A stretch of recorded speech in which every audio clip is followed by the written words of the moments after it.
With rain and wind moving into the valley, Northern California residents are gearing up. Our power lines run right under this huge tree here. A big concern is reducing the risk of downed trees. I've had damage to my house from trees landing on my house, so that kind of like taught me a lesson. They come back and trim the limbs regularly and make sure the lines are clear, which has helped a lot with making sure that we don't lose power actually during the storms. Utility companies like SMUD and PG&E are also preparing by maintaining their equipment and managing vegetation.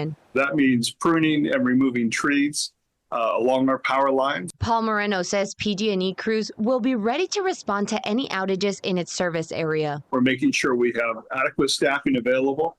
Moreno says they're monitoring all areas that could be affected. So expecting quite a bit of weather, quite a bit of winds, but we're ready for it. Either way, he says customers should prepare too. Make sure you keep your electronic devices like cell phones and tablets fully charged and have a flashlight with fresh batteries or a battery-operated lantern.